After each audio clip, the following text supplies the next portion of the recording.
She'd spent 6 months tracking the most dangerous man in New York. But Emma Carter hadn't planned for one thing, the way Kang Dae-hyun would kiss her back. Now she had his encrypted key tucked in her bra, his taste still on her lips, and 5 minutes before his men found her. She couldn't forget the way his fingers had tangled in her hair like he was trying to memorize the feel of her. Not the way he deepened the kiss, taking control, claiming her mouth with a hunger that terrified her, and especially not the way she'd responded, the way she'd clutched his shirt and pulled him closer instead of pulling away, the way she'd forgotten that this was a mission and not something else, because Dae-hyun wasn't reacting the way she'd predicted. It was 11:57 p.m. on New Year's Eve, and the countdown had begun. Emma Carter stood at the edge of the VIP section. Her heart was hammering, but her hands were steady. She'd spent 6 months planning this moment, 6 months tracking him, learning his patterns and his weaknesses. Tonight, she would steal from the most dangerous man in New York, Kang Dae-hyun. He stood in the corner booth, surrounded by men in black suits with dead eyes and bulges under their jackets. He was impossibly tall, around 6 foot of controlled violence wrapped in a charcoal Tom Ford suit that probably cost more than most people made in a month. His face was all sharp angles, high cheekbones and jaw that could cut glass. He looked like a man who'd never been touched without permission. Emma was about to change that. 3, 2, 1. She moved. The bodyguard stepped forward as she approached, hands reaching for weapons, but Dae-hyun raised one finger, a single, silent command. They froze. His eyes locked onto hers, cold, calculating, and dangerous. Emma didn't stop, didn't hesitate, didn't give him time to think. She grabbed the lapels of his jacket and yanked him down to her level. Then she kissed him. The room exploded. "Happy New Year!" But Emma didn't hear it. All she felt was the shock that rippled through Dae-hyun's body, the way he went completely rigid, every muscle locked, his breath catching in his throat. For one heartbeat, he was frozen, stunned that anyone would dare touch him like this. Then something inside him snapped. His hands flew to her waist, gripping hard enough to bruise, pulling her against him with a force that stole her breath. The kiss transformed. What started as her claiming him became something mutual, something feral. His fingers dug into the small of her back, one hand sliding up her spine to tangle in her hair. He tilted her head back, deepening the kiss, taking control, and Emma felt her knees go weak. She'd planned for a quick kiss, 3 seconds, steal the key, disappear. But this was dangerous. His mouth moved against hers with a hunger that terrified her. He kissed like a man starving, like he was trying to devour her whole. His cologne, cedar and smoke and something darker filled her senses. His body was all hard muscle and controlled power pressed against hers. His thumb traced the curve of her jaw, surprisingly gentle, even as his other hand gripped her waist possessively. Emma's hands were supposed to be working, one slipping into his jacket pocket, the other providing distraction. But she found herself clutching his shirt instead, pulling him closer, losing herself in the taste of expensive whiskey on his lips and the heat radiating from his body. Time stopped existing. Confetti rained down around them like snow. Champagne bottles popped as the world around them celebrated. She forced herself to pull back, slowly, reluctantly, breaking the kiss inch by agonizing inch. Their lips separated with the smallest sound, and she kept her face close to his, their breath mingling, their foreheads almost touching. His eyes were no longer cold. They were molten, confused, hungry, and alive. "Happy New Year," she whispered against his mouth, her voice huskier than she'd intended. Then she smiled, slow, dangerous, victorious, because she could feel the rectangular shape of the encrypted key now tucked into her bra. Dae-hyun's hand was still on her waist. his grip loosening but not releasing. He looked dazed, like he'd been hit with something he couldn't identify. His thumb brushed against her hip bone, and she watched his eyes track the movement of her lips as she spoke. Emma let her voice trail off, playing the part of the flustered woman. She placed her hand on his chest, right over his racing heart. I need to... Excuse me for a moment. Dae-hyun blinked, his brain clearly trying to reboot. What? Emma bit her lower lip, the same lip he'd just been kissing, and watched his eyes darken further. The ladies' room, she said, adding just a hint of breathlessness. I need to fix my lipstick. You kind of ruined it. She said it with a small smile, intimate and conspiratorial, like they were sharing a secret. Dae-hyun's grip on her waist tightened reflexively, like he didn't want to let her go. His other hand came up to cup her face, his thumb tracing her swollen lower lip. Don't be long, he murmured, his voice rough, deeper than before. Emma's heart was hammering against her ribs, but she kept her expression soft, promising. 2 minutes, she whispered. Wait for me? Always, he said, and the intensity in his voice almost made her feel guilty. Almost. She stepped back, and his hands fell away reluctantly. She gave him one last look, a glance over her shoulder, her eyes holding his, and then she disappeared into the crowd. She pushed through the emergency exit into the cold January air. The alley was empty, exactly as she'd planned. She pulled out her phone with trembling fingers and sent a text to her friend Jada, who was waiting 3 blocks away with a change of clothes. Got it. Coming to you now. But before she could move, she heard voices from inside. Dae-hyun's men mobilizing. They'd be checking the bathrooms first. She had maybe 5 minutes before they expanded the search. Emma kicked off her heels and ran. Before we continue, can I ask you a question? Where in the world are you watching from? Comment below, because we'd love to know how far these stories travel, and hit that subscribe button for more amazing stories. I'll really appreciate it. All right, thank you. Let's jump back in. Dae-hyun stood there in the VIP booth, surrounded by celebrating strangers, and touched his lips. They were still tingling. He could still taste her, champagne and vanilla and something uniquely her. His heart was racing in a way it hadn't in years. Maybe ever. He'd been kissed before. Plenty of times. By models, actresses, socialites who wanted his money or his power or the danger he represented. But that was different. She'd kissed him like she was claiming him, like she had every right to him. And then he'd kissed her back like he was starving for something he didn't even know he needed. Who was she? One of his bodyguards leaned in. Boss, should we...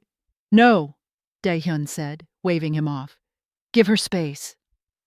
He straightened his jacket, trying to compose himself, trying to understand what the hell had just happened.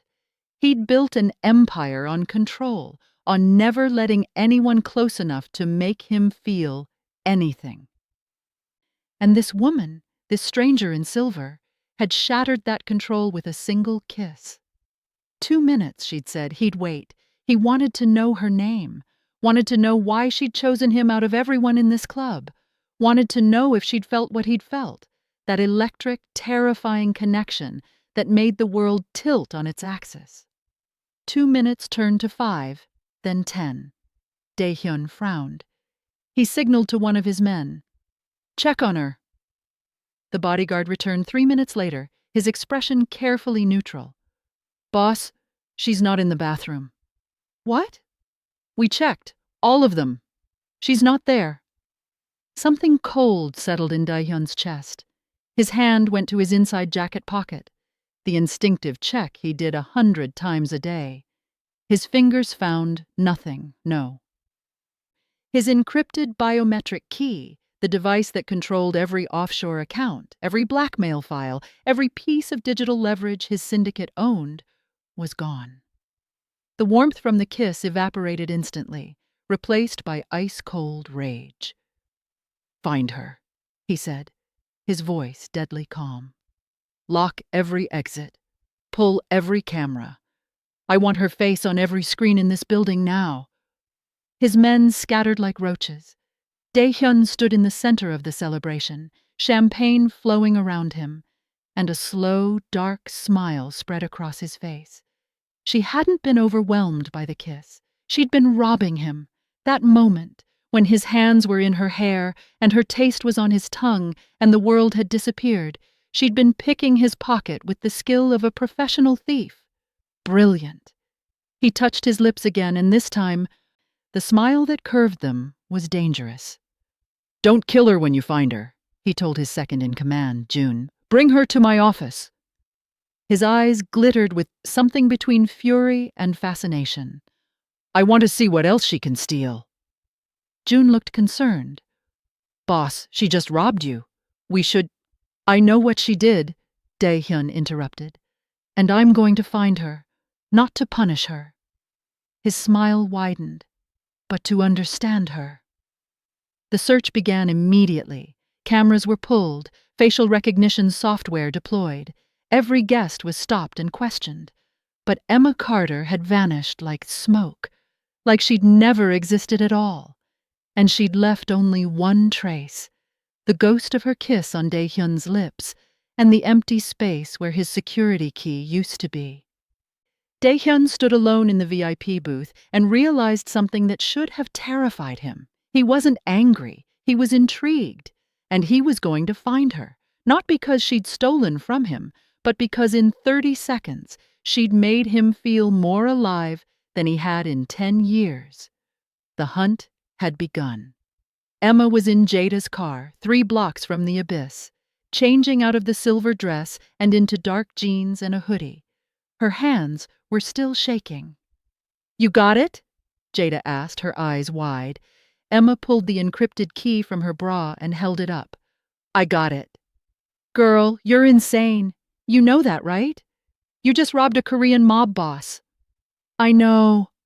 Emma plugged the key into her laptop, her fingers flying across the keyboard. "But this is the only way to save Elijah." Jada glanced in the rearview mirror nervously. "What if he finds you?" Emma's fingers paused over the keyboard. She could still feel Dae-hyun's hands on her waist, still taste him, still remember the way he'd looked at her when she pulled away, like she was the most fascinating thing he'd ever seen. "He will find me," Emma said quietly. "That's the plan. But by the time he does, I'll have what I need."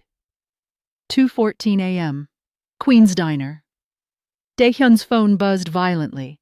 His tech specialist's voice was breathless. "Boss, your black card just got charged." "Where?" "A diner, in Queens. She spent $47. Dae-hyun was in his armored SUV within minutes, a convoy of black vehicles trailing behind. His jaw was set, his mind racing. She hadn't disappeared. She was leading him somewhere. Why? When he arrived, the diner was warm and bright, a stark contrast to the abyss. Vinyl booths, checkered floors, the smell of coffee and bacon. Everyone looked up when he walked in, this man in the expensive suit with dangerous men at his back. The waitress, a woman in her 50s with tired eyes and a kind smile, approached cautiously. "Can I help you, honey?" "A woman," Dae-hyun said, his voice controlled but urgent. "Silver dress, dark skin, beautiful. Was she here?" The waitress's face softened. "Oh, her. Yes, she was here about 20 minutes ago. Real sweet thing. She paid for everyone's meal, every single person in here. Said it was a New Year's gift." Dae-hyun's eyes narrowed. "She what?" "Paid the whole bill, $347, said people should start the year with full bellies and light hearts." The waitress handed him a receipt. "She left this for you, actually. Said a man in an expensive suit would come looking for her." Dae-hyun took the receipt with steady hands. On the back, written in perfect, elegant Hangul that translated to, "You look hungry. Eat something before you come find me. You'll need your strength." Dae-hyun stared at the note.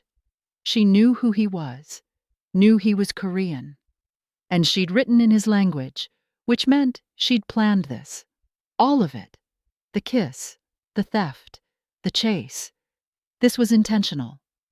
June appeared at his shoulder. "Boss, what does it say?" Dae-hyun folded the receipt carefully and pocketed it. "She's telling me to eat." "That's—" June looked confused. "That's insane. She robs you and tells you to have a meal?" But Dae-hyun was smiling now. Really smiling. "No. She's taking care of me while robbing me. She's showing me something." "Showing you what?" "That she sees me." Dae-hyun pulled out his wallet and left $500 on the counter. Far more than necessary. "She sees past the suits and the guns and the fear. She sees the man underneath." He turned to leave, then paused. "And she's teaching me that I'm not as untouchable as I think I am." 3:47 a.m. The Ritz-Carlton. The next ping came 30 minutes later. The Ritz-Carlton. She'd checked into the penthouse suite. Dae-hyun took the private elevator up, his heart beating faster than it should. When he reached the suite, the door was unlocked, waiting for him. He entered slowly, gun drawn, his men fanning out behind him. The suite was pristine, untouched, no signs of life except... On the king-sized bed, on the silk pillow, lay his black credit card. And next to it, a single black dahlia. Dae-hyun approached slowly. He picked up the flower, his fingers brushing the velvet petals. In Korean culture, dahlias meant dignity and elegance. But a black dahlia? That was mystery. Danger. Seduction. She'd rented this room, the most expensive in the hotel, just to leave him a gift. Jun was furious. "Boss, she's mocking you. She's spending your money and leaving you flowers. Let me put a bullet in her when we find her." "No," Dae-hyun said softly. He brought the dahlia to his nose. It smelled like her, vanilla and something darker. "She's not mocking me, she's courting me." "What?" Dae-hyun turned, the flower still in his hand. "This isn't a robbery, it's a seduction. She's leading me somewhere. She wants me to find her." "Why would she?" "That's what I'm going to ask her when I do." His phone buzzed. Another charge, this time a jazz club in the West Village. Dae-hyun smiled. "She's giving me a tour of her world." 5:38 a.m. Harlem. Rooftop. The final location was a rooftop party in Harlem. The sun was just beginning to rise, painting the sky in shades of gold and rose. When Dae-hyun stepped out of the elevator, everything stopped. He was so clearly out of place. This Korean man in the Italian suit, flanked by bodyguards, stepping into a world of artists and activists and locals, celebrating the new year with drums and soul music. But he didn't care. Because across the rooftop, leaning against the brick railing with the sunrise behind her, was Emma Carter. She'd changed out of the silver dress. Now she wore ripped jeans, a black leather jacket, combat boots. Her natural curls framed her face. She looked real, unguarded. And she was waiting for him. Their eyes locked across the space, and Dae-hyun felt it again, that electric pull that had made him kiss her back like a drowning man gasping for air. He crossed the rooftop in long, purposeful strides. People parted, sensing the danger radiating off him. When he reached her, he didn't grab her, didn't threaten her. Instead, he caged her against the railing, one hand on either side of her body, trapping her without touching her. His face was inches from hers. "You've led me on quite a tour, Emma," he said, his voice low and dangerous. Her eyes widened slightly. "You know my name?" "I know everything about you now. Emma Carter, 28, data analyst, lives in Brooklyn." He leaned closer. "Sister to Elijah Davis." Emma's breath caught, but she didn't look afraid. "Then you know why I did it." "Give me the key," Dae-hyun said, "or I take it." Emma smiled, that same dangerous smile from the club. You're not here for the key, Dae-hyun. His jaw clenched at the sound of his name on her lips. If you were, she continued, you would have sent your killers. You're here because you want to know why I chose you, why I kissed you, why I let you kiss me back like... She paused, her voice dropping, like you were starving for it. Dae-hyun's hands clenched against the railing. Explain. Now. Emma reached into her jacket and pulled out her phone. His biometric key was plugged into it. I stole this, she said, for justice. Justice? Dae-hyun's voice was ice. My brother, Emma said, her voice steady despite the emotion burning in her eyes. Elijah Davis, he's 22, he was a coder, brilliant, full of potential. He had scholarship offers, job offers, a future. She swiped her phone, showing him a photo. A young man with kind eyes and a bright smile. Last year, he was arrested for hacking into corporate accounts and stealing $3 million. He swore he didn't do it. My family fought for him. We hired lawyers we couldn't afford. Sold everything we had. But the evidence was perfect. Too perfect. Dae-hyun's expression didn't change, but his knuckles went white against the railing. He's been in federal prison for a year, Emma continued, her voice cracking slightly. Do you know what prison does to a 22-year-old kid who didn't commit the crime? He's been attacked twice. He barely sleeps. And every time I visit him, I see more of his light dying. She took a shaky breath. So I dug. I spent 6 months investigating, and I found the truth. She swiped to another screen. Files, logs, transaction records. Your brother, she said, her voice like steel now. Min-jun Kang. He committed that hack. He and his rich friends were playing games, stealing money for fun, but your family couldn't let the precious Kang heir go to prison, could they? Dae-hyun's entire body went rigid. So your syndicate's cleaner team fabricated evidence, Emma continued. They framed my brother, a black kid from Harlem, someone the system wouldn't care about, someone disposable. I didn't know, Dae-hyun said, his voice hoarse. That's the problem. Emma's voice rose, fierce and broken. You don't know. You sit in your penthouse making deals, moving money, and you have no idea who gets crushed underneath your empire. She held up her phone. While you were chasing me, while you were eating in that diner and finding flowers in hotel rooms, I was using your key to access your cleaner archives, the files your syndicate buries to protect people like your brother. She turned the screen toward him, showing a breaking news alert. Breaking news. New evidence. Exonerates wrongfully imprisoned coder. Implicates Kang family heir in multi-million-dollar cyber theft. Dae-hyun stared at the screen. His world was cracking apart. I found the original logs, Emma said. The real forensics, the orders to frame Elijah, and I sent everything to the FBI, the district attorney, and the New York Times. She stepped closer, her voice dropping. My brother walks free this morning.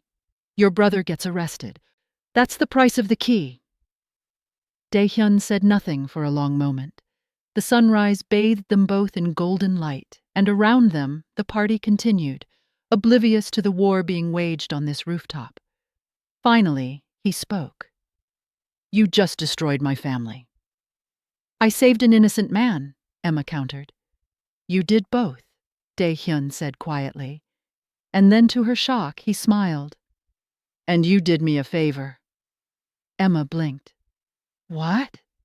My brother is a sore, Dae-hyun said, his voice bitter. Reckless, entitled, dangerous. I've been trying to remove him from the company for years, but family loyalty... He laughed, hollow. You just did what I couldn't. Emma stared at him, trying to understand. I should be furious, Dae-hyun continued. I should have you killed for this, but instead... He stepped closer, his body nearly touching hers. I'm relieved, and I'm fascinated. Fascinated? You stole from me, he said. You exposed my family. You led me across the city at dawn, and you did it all while making me feel something I haven't felt in 10 years. His hand came up, cupping her jaw, his thumb brushing her cheekbone. When you kissed me, he murmured, it wasn't just a distraction. You felt it too. That connection, that fire. Emma's breath hitched because he was right. She unplugged the key from her phone and took his hand. Slowly, she placed the key in his palm and closed his fingers over it. Now we're even, she whispered. Want to start over? Daehyun looked at the key in his hand, then at her. No. Emma's heart stopped. No? I don't want to start over. His other hand slid around her waist, pulling her flush against him. I want to pick up exactly where we left off at midnight. Emma barely had time to process before Daehyun kissed her. This kiss was different from the one at the club.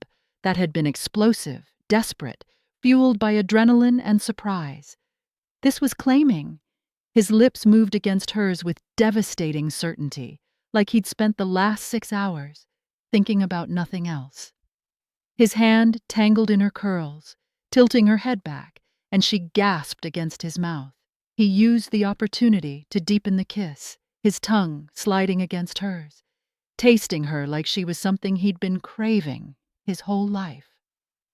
Emma's hands fisted in his shirt, pulling him closer. The key fell from his hand, forgotten, clattering on the concrete. She felt his heart hammering against his ribs, matching the frantic rhythm of her own. When he finally pulled back, just an inch, his forehead resting against hers, they were both breathing hard. You stole my key, Daehyun murmured, his lips brushing hers. You ruined my brother. You dragged me to Harlem at sunrise. Is that a complaint? Emma whispered. It's a statement of fact. His grip on her waist tightened. If you think I'm letting you walk away after that, you're insane. Emma smiled against his mouth. Is that a threat, Mr. Kang? It's a promise. He kissed her again, slower this time, deeper, like he was memorizing the taste of her. When he pulled back, his eyes were blazing. You're not the thief anymore, Emma. You're the queen. Emma's breath caught. Your family will never accept that. Then they'll learn, Daehyun said, his voice absolute, or they'll burn. I don't care which. He pulled her into another kiss, and this time, Emma let herself fall completely. Let herself believe that maybe, just maybe, this dangerous, impossible man meant every word. 3 months later, Elijah Davis walked out of federal prison a free man. The charges were dropped, his record expunged. He had job offers from 3 major tech companies and a settlement that would let him start fresh. Emma stood outside with their mother and sister, all of them crying and laughing at once. Across the street, Daehyun watched from his car. He'd made sure Elijah had those offers, made sure the family had protection, made sure justice was served. When Elijah spotted him, the young man walked over. Thank you, Elijah said simply. Daehyun nodded. I'm sorry for what my family did to you. It wasn't you, Elijah said. Then, quieter, take care of my sister. With my life, Daehyun promised. Later, at a small cafe in Brooklyn, Emma sat across from Daehyun. His world had exploded. His brother was in prison. His father had disowned him. His syndicate had fractured. Any regrets? Emma asked softly. Daehyun looked at her, this woman who'd stolen a key and somehow stolen his entire soul. Not one, he said. He reached across the table and took her hand. You know, I still remember exactly how you tasted that night. Champagne and vanilla and trouble.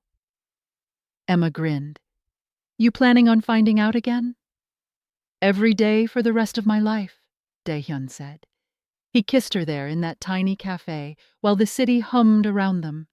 And for the first time in his life, Kang Daehyun understood what it meant to be complete. Thank you for watching till the end.